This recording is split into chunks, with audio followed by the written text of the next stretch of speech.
Hello, everybody. Hello. Thank you. Guten Tag. Hola. Aloha. A lot of ha's here today. Couple announcements and then we'll get started.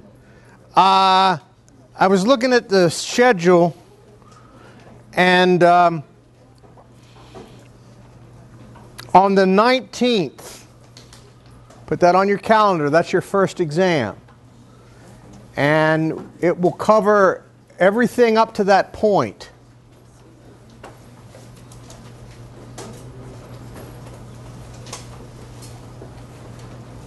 If you're confused about something, about any of my lectures, please ask me. And we'll try to clear that up for you. My exams are short answer. And people always ask, do you know what it is? No, I don't know because I haven't made it yet.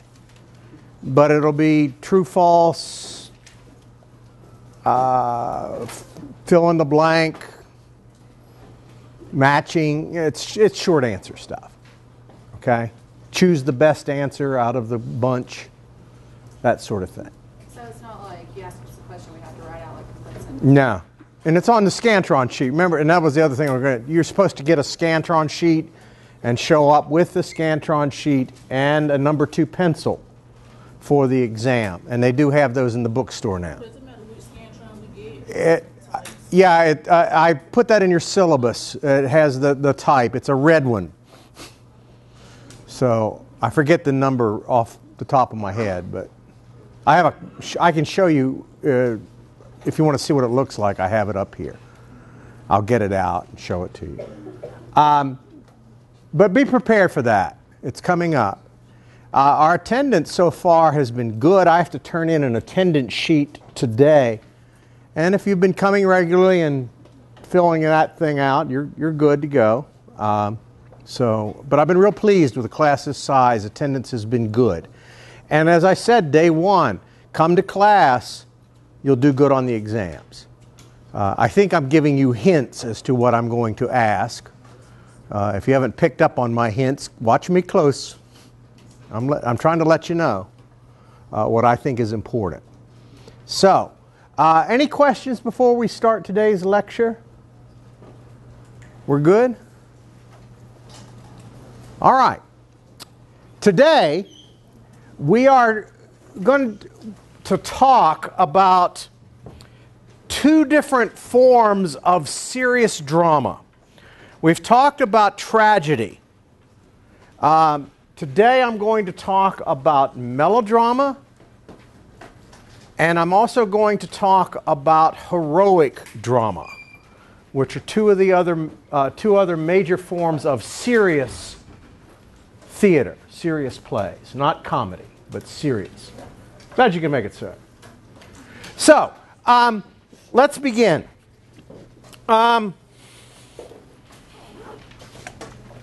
Tragedy was very popular during the time of the ancient Greeks and was also very popular during the Renaissance, or Shakespeare, and there were some other writers in other countries. Tragedy was extremely popular. But eventually, it would lose favor. In fact, today we don't see many tragedies. It's not something that most people like because they always end how? Badly. There's no hope. And no matter how crappy our lives are, eventually we get tired of that. We need something else. So other forms of drama began to appear. Melodrama and heroic drama will come out of the same art movement. And where I'm going with this is, if you look at all the arts, the performing arts, the fine arts, they're usually connected in some way. art movements will start in painting and then they'll spill over into the other arts or wherever it might be. And what happened at the end of the 1700s and throughout the 1800s, there was a predominant art form, and it was Romanticism. I wrote it down up there for you. Romanticism. In Romanticism, the artist tries to depict life as they would like it to be, not as it is. To depict life as they would like it to be, not as it is. So it's not realistic. It's a world that we wished existed. Now you can go back and you can look at paintings, romanticized paintings, and it changes. I mean, they painted different things. But for example, there was a period there where in architecture and in art, they loved to go back to the ancient Greeks and to the ancient Romans. And you'll see a lot of artwork from this period where they had big pillars on the buildings. Again, trying to get back to the ancient Greeks, because for some reason they decided that the Greeks lived an idyllic life. Well, they didn't. But they were romanticizing about what life was like. They thought it was great. It must have been lovely to have sat with Aristotle and these people and talk philosophy and arts. Thought that was great. We can look at, I laugh at some of the paintings from this period. They'll do portraits of people, and they always made them look better than they really were. They made them look beautiful. Again, because they wanted life as we want it, not as it is. Well, this spills over eventually into theater. And in theater, we begin to see plays, dramas, that are about common people. In melodrama and in, when we get to it, heroic drama, the leading characters are not usually nobility. They're just regular people. And that's important.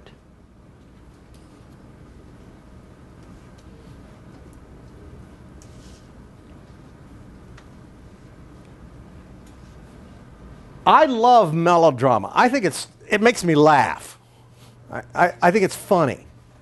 But it's still with us. We'll talk about that in just a moment. But there's a lot of stuff that's melodramatic. Melodrama is also referred to as song drama.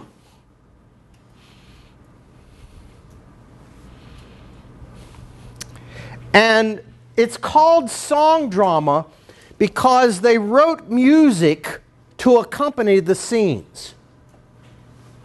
So throughout a melodrama, music will play. And quite often the characters, the leading characters, will have theme songs. So every time they come out, you'll hear a theme song. Now I'm going to get to one of the, I hope you don't attack me on this one. One of my favorite melodramas is a film. And actually there's 6 films that make up the series. And it's the Star Wars films. How many of you have seen Star Wars? How many of you at least have heard of Star Wars? Okay, that's everybody, pretty much. If you haven't, you have some films to watch. All right, in Star Wars,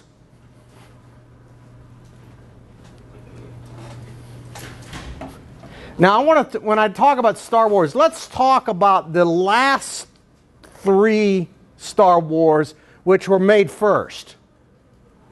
The ones that Harrison Ford's in.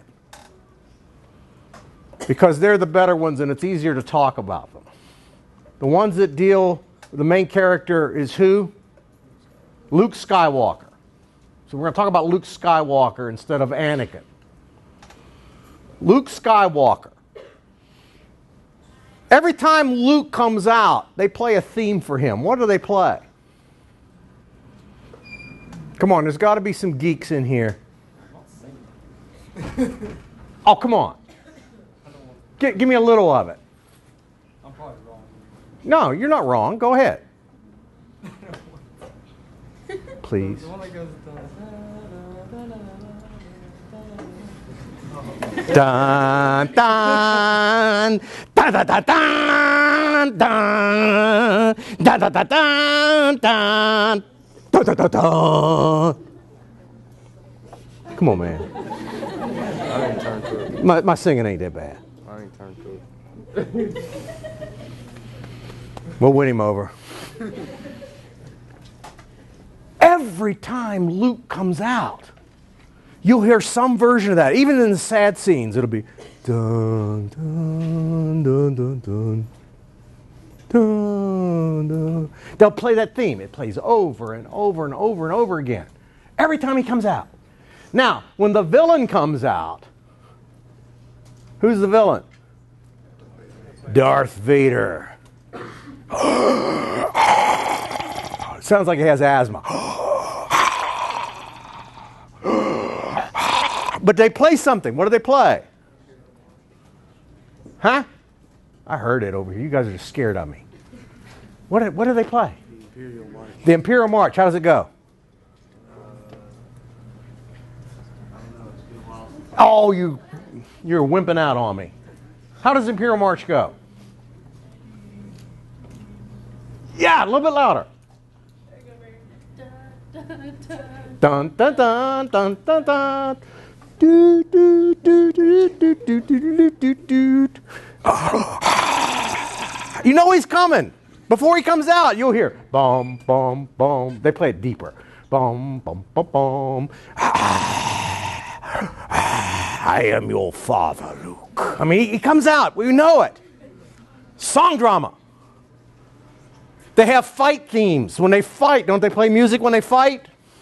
They have fight songs. They have marches. They have things. Everybody has a theme. Leia has a theme. I'm not going to sing that one. But it's a little love thing. Every time she shows up, they play that.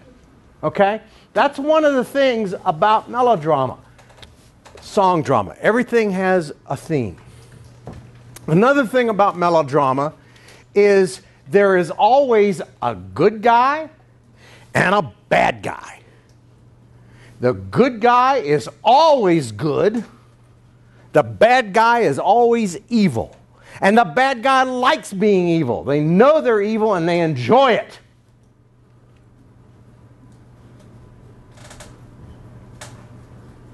It's not like life.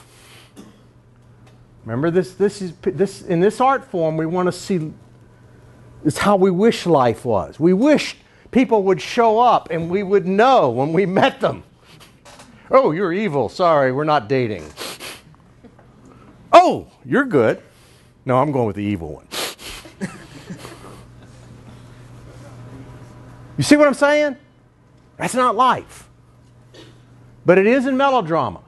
The villain shows up and they are bad. And often, and this is unfortunate, but often they are costumed to let us know they're good and bad. What color does Luke Skywalker wear? White. Solid white. Except when he tries to be like his dad in the third one. And then he wears black for a little while, and then he goes back to wearing white. Even wears one glove like Michael. More of a robot hand. It's a robot hand, but it's a black glove. And he doesn't dance, but he wears it. What color is Darth Vader? They even give him a black mask. We don't even get to see his face, and when we do, it's all torn up. But he's evil. We know by his costume. Give him a little black cape. Matches his outfit. Looks good. In the old melodramas, if we go back to the time when they first came out, that was the case. Any of you ever watched Dudley Do-Right of the Mounties? Yep. Rocky and Bullwinkle show? Yep. Remember Dudley Do-Right? And they did a movie of it too. Dudley wore his little Mountie outfit. He was pure good. And then there's Snidely Whiplash, the villain. The long mustache, top hat. Oh, Nell. Nell. Oh, I love you, Nell. I want you to marry me now, please. Oh, I'd love you, and I'll take care of you. As long as she has money. Nell. My sweet Nell. Don't go with Dudley. He's a do-right. They even name him Do-Right. Dudley Do-Right. But the evil villain, that's melodrama. The characters in melodrama are bigger than life. And it spills over into the acting style. The acting, if you see a live melodrama, it's bigger than life. It's not realistic. It's bigger than life. This gives me a time to talk about something that I find fun. Okay. Up until the end of the 19th century, and I'll talk more about this when we talk about acting, but up until the end of the 19th century, the end of the 1800s, there was no actor training. If you wanted to be an actor, what you would do is you would become an apprentice. And you would work for an actor company as an apprentice. And you would play all the tiny roles and do all the tech work and everything else that needs to be done. And you would basically learn to act by standing behind other people. And we have a lot of newspaper articles, we have a lot of things that explains what acting was like in the late 1700s and throughout the 1800s when they were doing melodramas. And it's pretty funny. If you were to go back into a time machine and watch it, you would just die laughing at the acting. Because it was bigger than life. It was huge. What they had in that day and time was called an actor manager.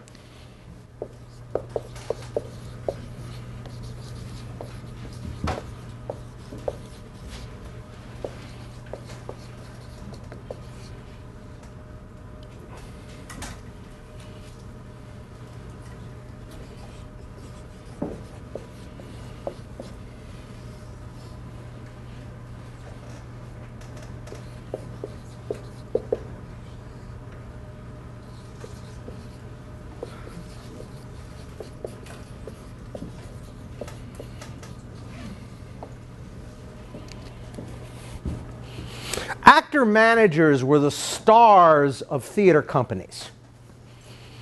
And basically what it was, if I got good enough and I became a star, I would hire a company of actors to perform with me. And I would play all the leading roles. Everyone else would play small roles. And I'd be the lead in everything. And what these actor managers would do is they would learn 10 or 12 plays that they could do at the drop of a hat. They would have it totally memorized. And they would travel around the country. They did it here and in Europe. They would travel around the country and they would go in and they would perform. And usually their performances were maybe 1, 2, 3 at the most. And then they would go somewhere else and perform. And what we know of the acting for these melodramas is it was pretty much they would line up across the stage. If I were the leading actor, I would step out in front of everyone else and I would talk very loud and I would perform. And then when it was the next person's time to act, they would step up and talk to me, and when they were finished, they would step back because I was the star. I am the actor manager. I am the person you came to see. And you can go back and look at pictures of these guys, and they did some funny things. To give you an example, I love talking about this guy, Edwin Forrest.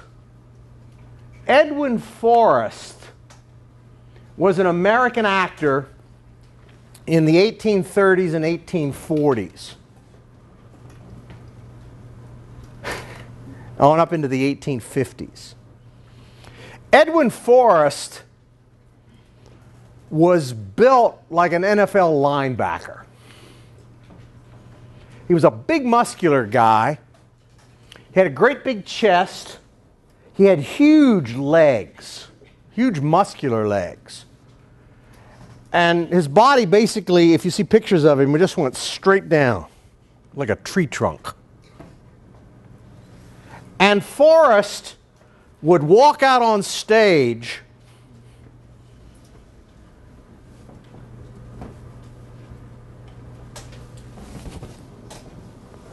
and he would pose and he would flex his muscles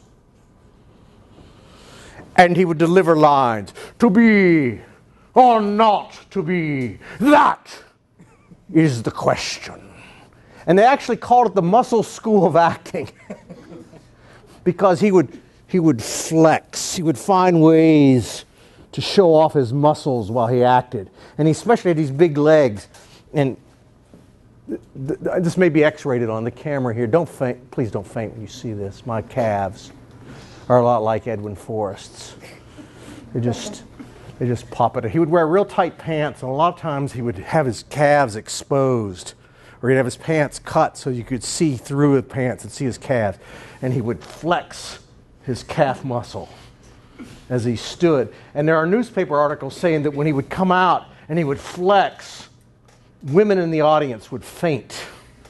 They would have to carry him out in droves, just take him out into the lobby. A few men fainted too, but we won't go into all that. But he would pose and he talked really loud. I mean, to be or not to be, that is, he was the loudest guy on stage. And he was doing all his posing while he acted. And he always played the hero. And what's funny about this guy, in the late 1840s, he was in New York City. And he was doing the Scottish play, Macbeth. And there were a bunch of people with money decided to bring a guy from England over to the United States, to New York City, to perform Macbeth. And he was considered one of the great English actors of the time. And Forrest got really upset. And he said, "How dare they bring this Englishman to America to perform Shakespeare? We only like American Shakespeare. God bless America." And people, gangs, showed up at the theater where the Englishman was performing. And they would buy tickets and they would get into the balcony. And as soon as he walked out, they'd start throwing crap at him. And they'd boo him. And he got chased off the stage. And after about 3 days of this, he told his financiers, he said, "I'm going to go back to England. This is ridiculous." And these guys are screaming, "Go America! USA! USA! USA!" Things haven't changed much. And he said, "I'm going back to England." And they went, "No, go out one more time. We want to see you perform." And he was a great actor. So they brought in the National Guard. And they brought in all the New York police force. And they surrounded the theater. And mobs attacked the theater. And then the people who supported the British actor came out of the theater. And they had a riot. It was called the Astor Place Riots. The Astor Place Riots. And people were killed over who was the best actor. Be like you guys, you know. We like Johnny Depp. Screw Johnny Depp. No, we like Johnny Depp. No, we like Ed Norton. Fuck you guys. All right. Ah! And they fought. They had a battle. People were killed. About 2 o'clock in the morning, they showed up at Edwin Forrest's house where he was staying. The police showed up, went in and said, Mr. Forrest, your fans are rioting. Please do something. He stepped out of his house and went, they are true blue Americans. God bless them. Good night. And they kept rioting.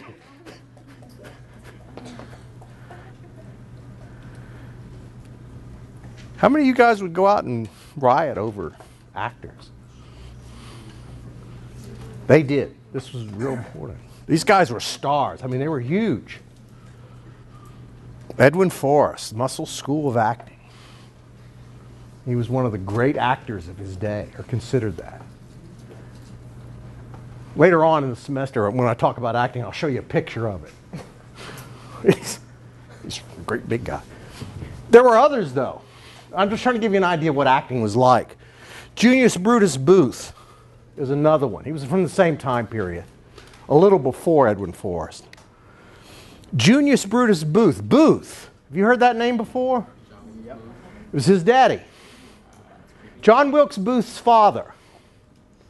There were actually 3 brothers. The 2 famous ones were John Wilkes and another actor-manager named Edwin. Edwin Booth was the greatest of all of them. And there's a theater in New York City now, a Broadway theater called the Booth Theater. And it's named after Edwin Booth. But Junius Brutus Booth was a piece of work. He was from England, came to the United States. Oh, I know you guys are distracted, I'm sorry. He came to the United States, and now I'm not going to pull it back up again. Stop asking me. He came to the United States, and he started as a young man, and he toured around the country performing. And unlike some of the other actor managers, he didn't have his own company. What he did, I think this is funny, he would go into a town and say, you get some other actors together locally.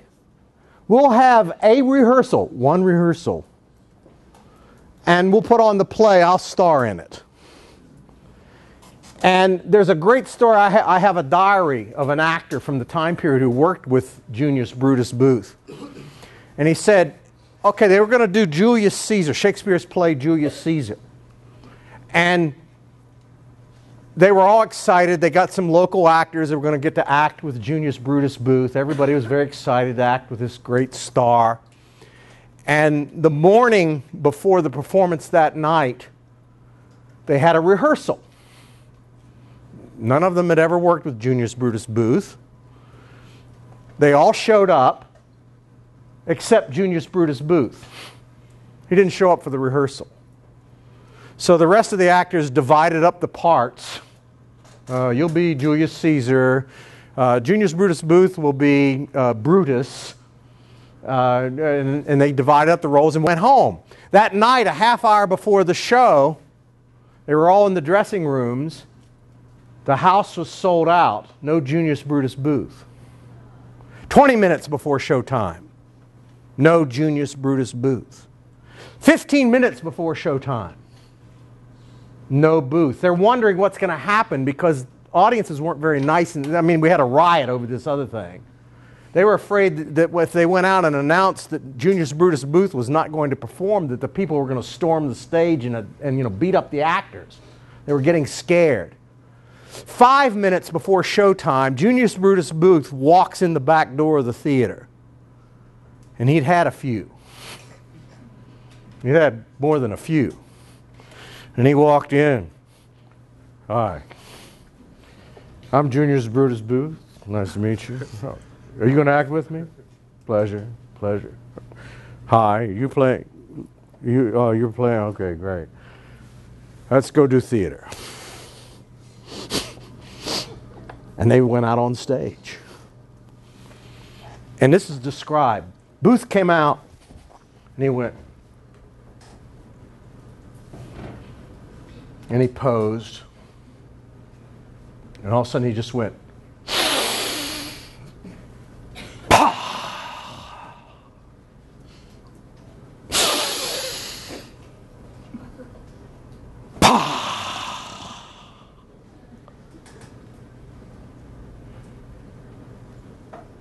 What play are we doing?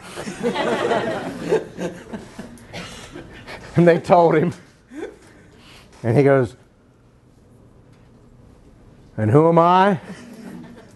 And they told him Brutus. And then he started talking. He didn't miss a line. Did the entire play perfectly. Because it was so memorized in his head. He was just drunk as he could be. He had no idea what he was doing on stage. And just performed. That's the kind of stuff they were doing in the 1800s, okay? All right, so we do melodrama. It's bigger than life. It's huge. The acting was big. They had lots of sets. If you go back and look at the sets, they were enormous. They had these, and they had lots of them. Almost every melodrama has 5 acts, and they have a different set for each act. These things were really popular, and audiences came to see the spectacle, how big it was, and you had these big actors. I want to go back and talk about one other thing that ties back into this. There's a Frenchman. That's an A, F-R-A-N, C-O-I-S-D-E-L-S-A-R-T-E. Francois, isn't that kind of cool? Francois de Sartre.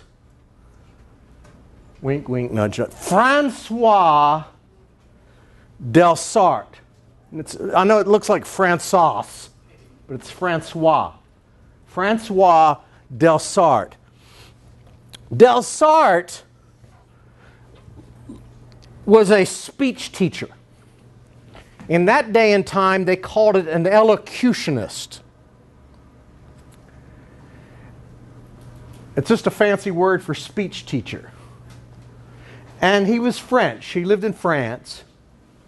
And Francois de Sartre was bothered by the fact that a lot of actors performed with no training. That the only way you learned was to be an apprentice. And there were guys like Junius Brutus Booth drunk on stage that you're trying to learn from. And he wanted to start a system for training actors. And a system that would tie well into the melodramatic form of the time. And what de Sartre did was he began to study emotions. And he looked at people all over the world. And what he made a discovery. He said, no matter where you are in the world, people use the same gestures when they feel emotion. The same gestures.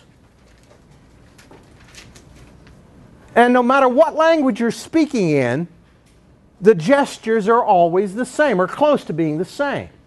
So what he did is and remember this, he cataloged gestures. He drew pictures of people showing different emotion, their gestures. He cataloged gestures. I'm going to make it all real clear in just a second. He cataloged gestures.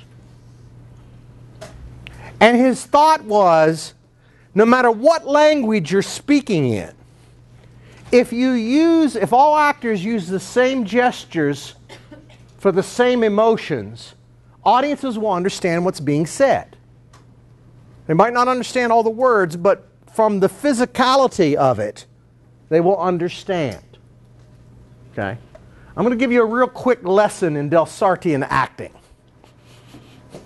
And it fits right into melodrama. All right, you can do this from your seat. Just put your pencil down. But I want 100% commitment to this. Okay? Now, I'm going to do the whole gesture. You're just going to do the upper body part. Fear. If something scares you, your eyes get real big, your mouth opens up, your hands go out in front of you to protect yourself, and your body kind of goes back away from whatever scares you. So fear, and this is in Sartre's drawings in his catalog, is this. Did you see that? All right, class. 1, 2, 3. Fear. Hold it. Hold it. Well, that's pretty good. Good. That's great. Fear. Terror is worse than fear. If you become terrified, you can no longer look at what's scaring you. You have to turn your head away, and you try to push away whatever's coming at you. So we go from fear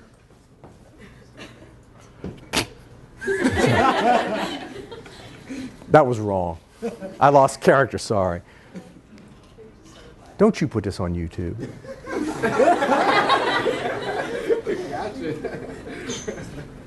Hey, did you show my calf? I want to make the world. Does that... Put that on YouTube. I'll be a star.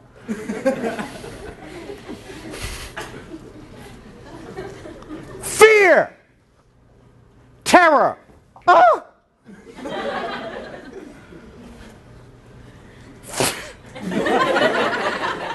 Fear. You better be looking good now. You're going to have to do this. Terror. Ah! I'm covering my face and pushing away what scares me. All right, ready? Fear.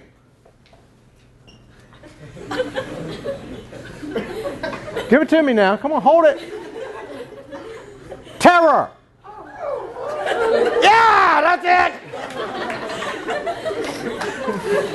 You'll be acting with Junius Brutus Booth anytime now. All right, good. And he had gestures for everything.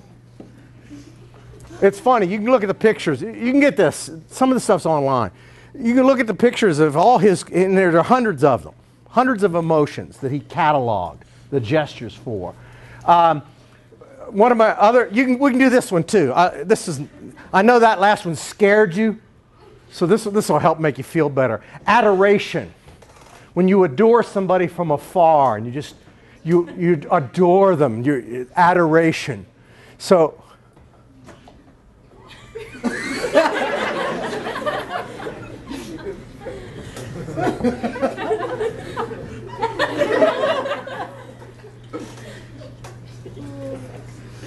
you come to every class.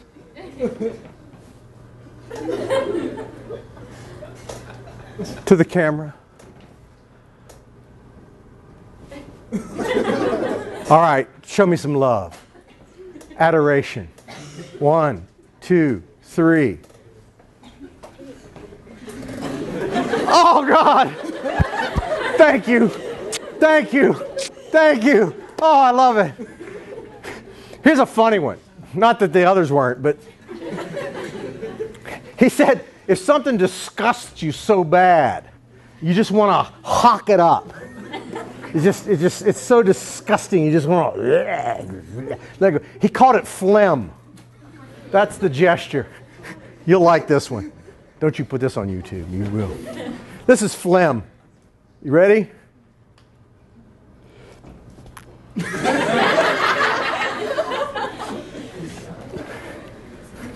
What did you say to me? That's terrible! And you hit the gesture. I love the name of it. Phlegm. Phlegm. Phlegm. Now you'll remember that, right? Okay. Melodrama. Bigger than life. Huge. From the settings to the acting. Heroes, villains. Good always wins. Melodrama. Have theme songs. Song drama. Melodrama. Questions about that? You remember that? Bum, bum, bum, bum, bum, bum. Okay.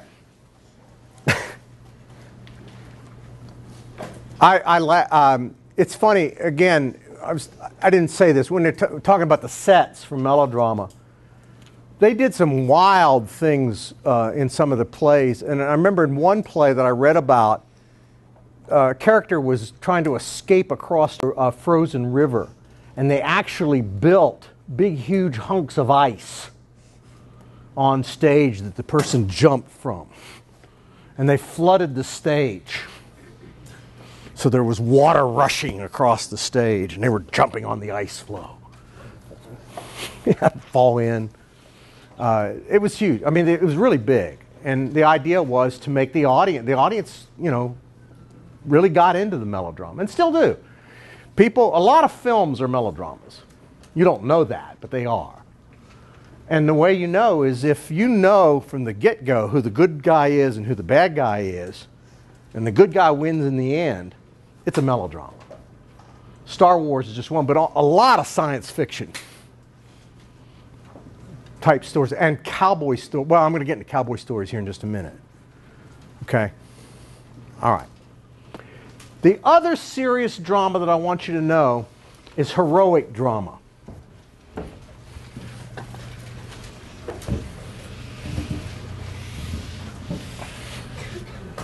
Heroic drama starts about the same time as melodrama because it comes out of Romanticism.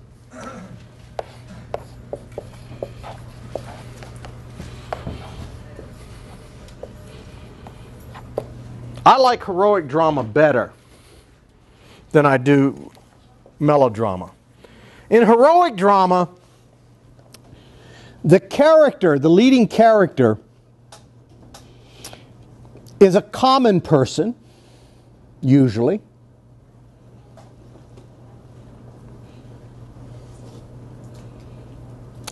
And the leading character doesn't have to be good. In fact, sometimes they're a bad person.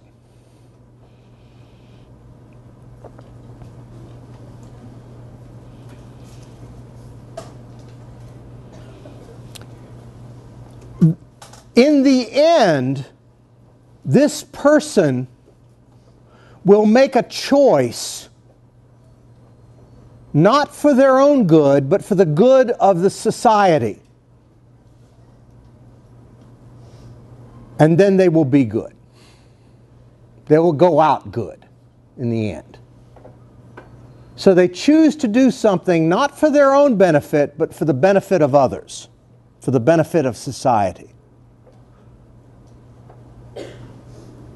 In the end, and this is why I like heroic drama over melodrama, in the end, the hero may die. They may get killed. But it's for a good cause. And something good will happen because of it. So the play always ends well. Good things happen at the end, even though the hero may die.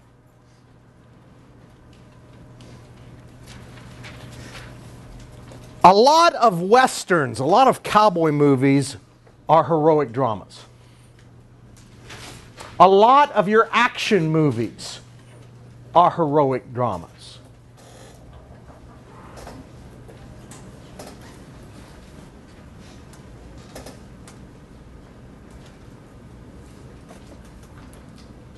One of my all-time favorite movies is a cowboy movie. It's a Western. It's called The Wild Bunch. Have any of you seen that? Anybody? The Wild Bunch made film history when it came out because it came out in the 1970s, and it's the first time ever in a movie where they slowed down the action when somebody got shot. Now it's done a lot, but this was the first time they ever did this, where you see the bullet coming at them, you'll see the head explode, and it's all in slow motion.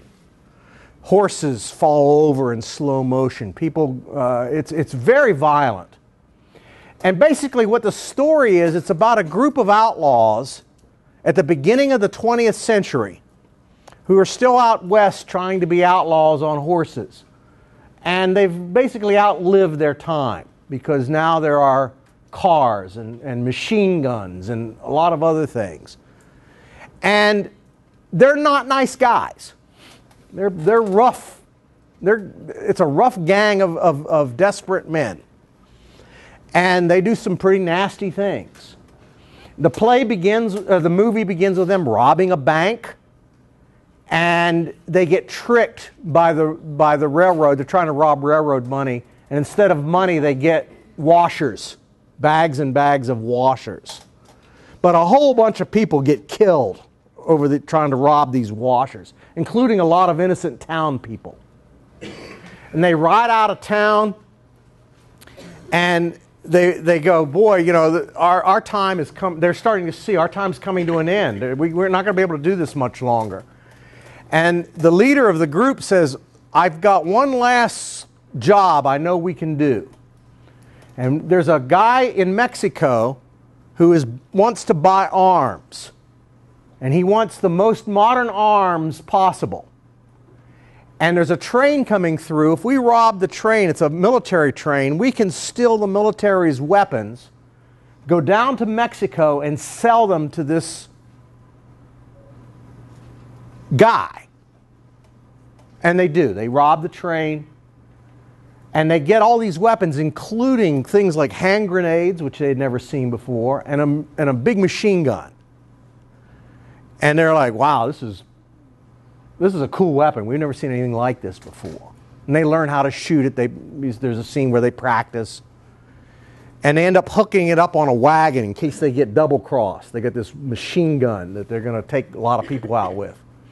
They go down into Mexico, and they run into these villagers from this small town. And one of the guys in the gang is Mexican. And it's his village. It's a village he grew up in. And he says, these people are being terrorized by this guy that we're going to sell these guns to. That's not right.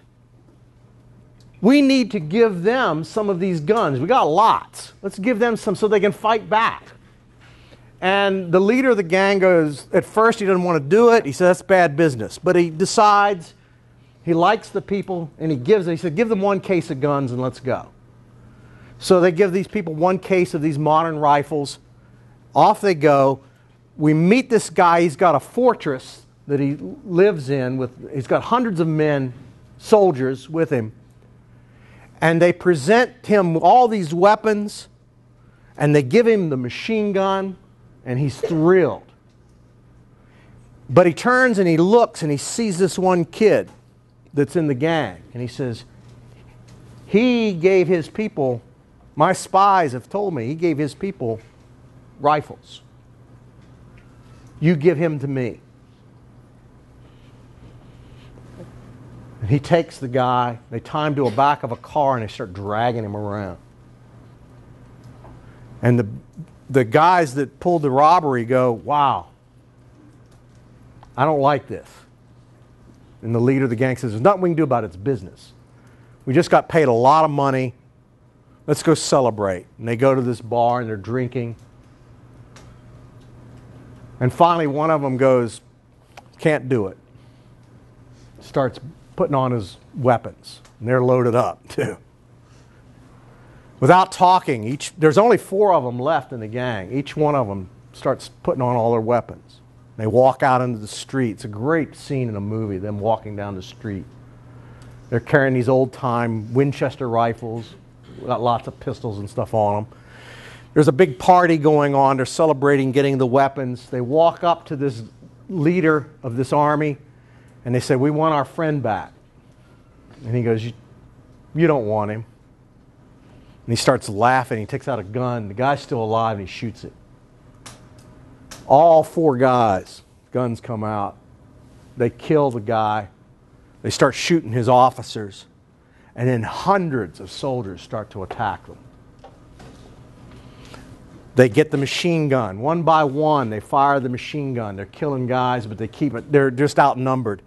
And each one of the guys gets killed. Finally, the last picture is one of the guys, he's dead, laying on top of the machine gun. And without knowing it, the villagers have attacked when they hear the shooting, and they run into the fort and they take out the rest of the army. And you see the last picture, they're collecting the guns, and they're going, we have a chance now for freedom. And they go off. And there's another guy who's been chasing them, goes and joins the villagers. He joins their side, heads off with them. Okay? This is heroic drama.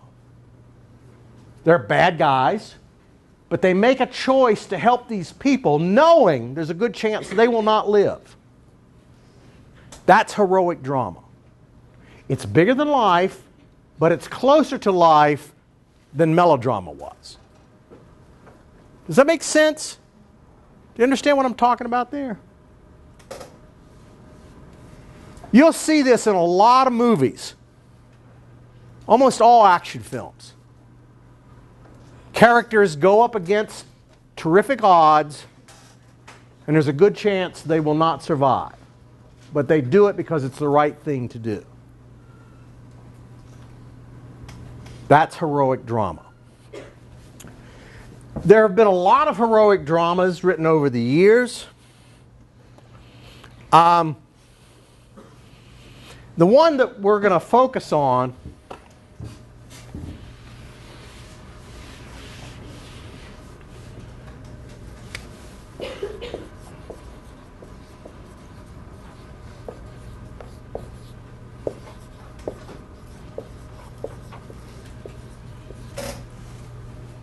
is a story called Cyrano de Bergerac.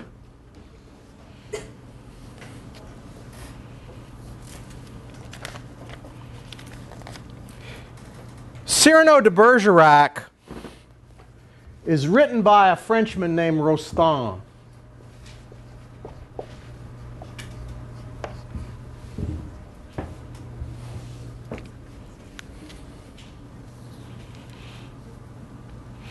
It was written in the late 1800s.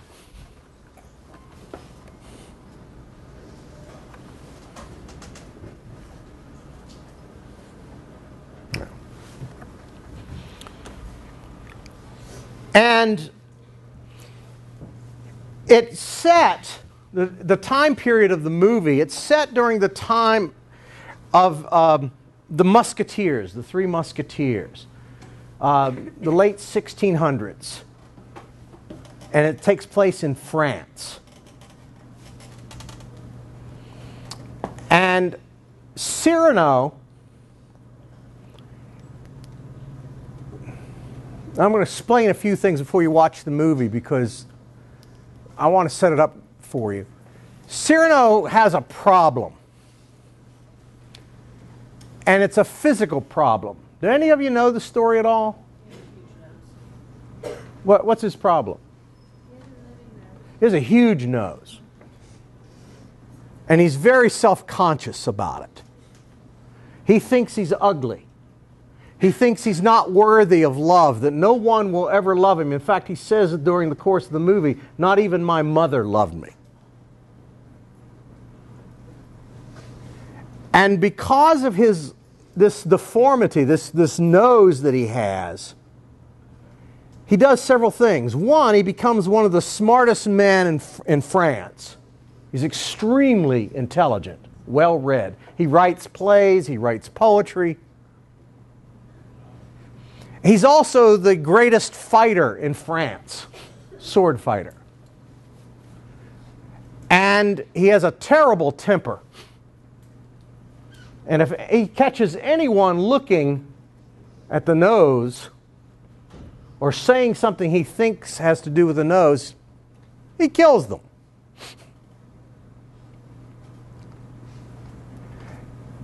He's also he's from an area of France called Gascony. He's not from the city. And he also takes offense to that, if people think that he's a country bumpkin because he's from the country. This is a time period when men dress like peacocks. We'll talk a little bit more about this, but when you see it, it will make sense if I explain it. This is a time when men let their hair, they didn't have hair, they wore wigs usually, but if they had hair, it was really long and they would curl it. And they would put ribbons in it. And they would put lots of perfume on. They actually made their own perfume. And they wore real bright clothing. They had ribbons and lace all over them, because in this time period they would wear white lace. And we know that the lace would, if they put their hands down, the lace would come down below their hands. And it was white, bright white lace. The idea being, if I can wear lace, I don't work. Therefore, I must be royalty. Therefore, I have a lot of money. So even poorer people, if they wanted to look like they were in the in crowd, they wore lace. They did snuff. And it wasn't skull. They didn't stick it back in here. They sniffed it. And there was a whole way of doing snuff. Ladies would also dress with a lot of clothing. It was all about being pretty. And the character of Cyrano is anything but that. So he detests anyone who is. It's a time period when, if you wanted to get ahead, what you would do if you were a soldier or a poet is you would find someone very wealthy to be your sponsor. And they would basically take care of you. You would work for them. So if you wrote a play, you would make sure to announce to everybody, I did this because of my master. He's the one that should get the reward for this, not me. Or if I was a soldier, I would fight for so-and-so. If he told me to go out and kill somebody, I went out and killed him. I don't care. It wasn't so much about the country that you came from, it was about who you worked for. Very loyal to whoever they worked for. That's the other thing that Cyrano has problems with. He's his own man. He won't work for anybody wealthy. And he makes that a point throughout. He's going to stand up for what he believes in. And that's what's going to make this a heroic drama. Last thing I like about heroic drama that you don't get in tragedy, it can be funny. There is a lot of humor in Cyrano de Bergerac.